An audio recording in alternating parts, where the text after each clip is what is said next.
Kisah Nabi Harun alaihissalam.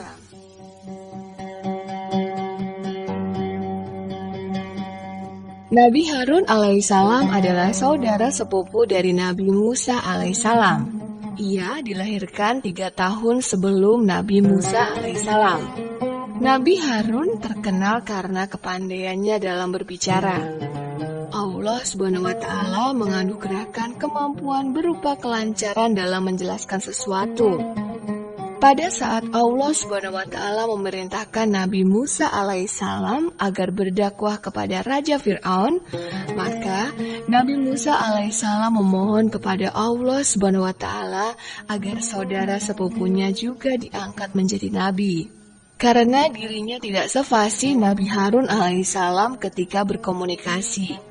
Hal ini akan sangat berguna pada saat berdakwah kepada Raja Fir'aun yang keras kepala. Nabi Harun alaihissalam bertemu dengan Nabi Musa alaihissalam di Bukit Haurib sebelum berangkat menuju istana Raja Fir'aun. Allah Subhanahu wa Ta'ala berpesan agar mereka berdua tetap santun dalam berdakwah, walaupun Raja Fir'aun adalah raja yang zalim. Selain dikenal sangat bengis dan kejam, Raja Fir'aun juga menganggap dirinya sebagai Tuhan. Sifat keras kepala Raja Fir'aun ini telah membuat Allah Subhanahu wa Ta'ala mendatangkan mara bahaya di negeri Mesir, yaitu berupa bencana kemarau panjang, badai topan, rawan pangan dan buah-buahan, hingga tersebarnya jutaan belalang di udara yang membuat sinar matahari tertutup. Musibah ini membuat masyarakat mulai percaya dengan perkataan Nabi Harun alaihissalam dan Nabi Musa alaihissalam.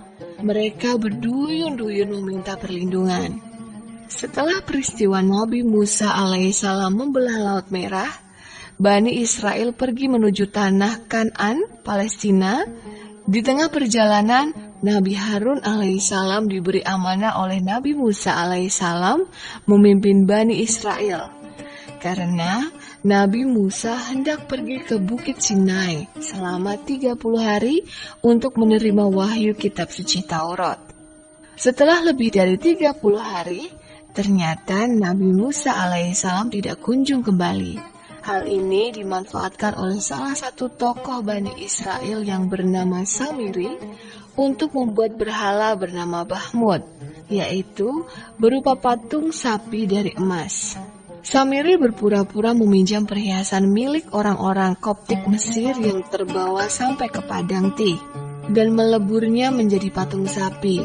Dikisahkan bahwa patung sapi ini dapat mengeluarkan suara yang menyerupai suara sapi asli. Karena Samiri telah melakukan jampi-jampi dengan memasukkan segumpal tanah yang dipercaya berasal dari bekas kaki kuda milik malaikat Jibril saat menenggelamkan Raja Fir'aun beserta pasukan ke laut. Dakwah Nabi Harun alaihissalam tidak lagi didengar oleh Bani Israel. Kaum Bani Israel lebih senang memuja dan menyembah berhala Bahmud. Ketika Nabi Musa alaihissalam kembali dari Bukit Sinai, Nabi Harun alaihissalam menjelaskan penentangan yang dilakukan oleh Samiri dan Bani Israel. Bersama-sama dengan Nabi Musa alaihissalam, Nabi Harun alaihissalam akhirnya dapat menyadarkan kembali Bani Israel yang tersesat. Patung sapi emas buatan Samiri kemudian dibakar dan dibuang ke laut, sedangkan Samiri akhirnya diusir. Selain kepada Raja Fir'aun, Nabi Harun alaihissalam dan Nabi Musa alaihissalam juga diperintahkan untuk berdakwah kepada sepupu mereka yang bernama Harun.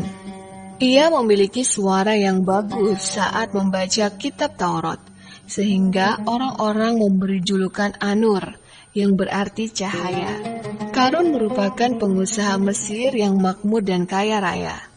Rumahnya megah, budaknya banyak, hartanya berlimpah ruah, pakaian serta perhiasannya adalah yang paling mahal saat itu. Dikisahkan bahwa kunci-kunci gudang hartanya sangat banyak, hingga tidak mampu diangkat oleh orang-orang yang kuat tangguh. Kunci-kunci itu dibawa menggunakan 60 ekor bihal, yaitu sejenis hewan hasil persilangan kuda dengan keledai. Kemewahan yang dimiliki telah membuat Harun menjadi sombong, kikir, dan semena-mena terhadap orang miskin. ia lupa untuk bersyukur kepada Allah Subhanahu wa taala. Seruan Nabi Harun alaihissalam agar Qarun melaksanakan zakat tidak digubris.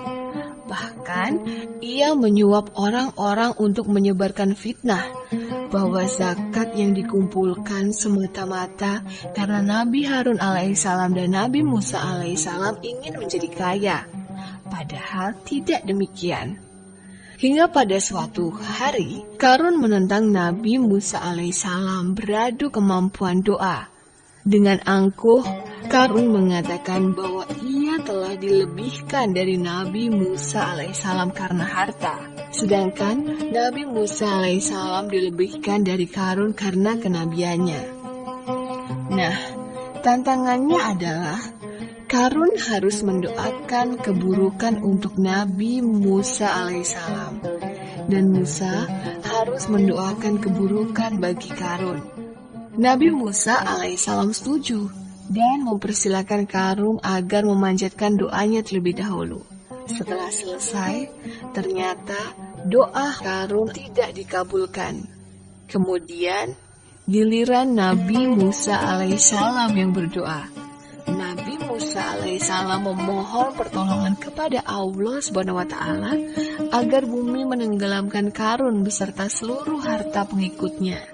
Oleh karena sikap Qarun yang melampaui batas, maka Allah Subhanahu wa taala mengabulkan permohonan dan doa Nabi Musa alaihissalam.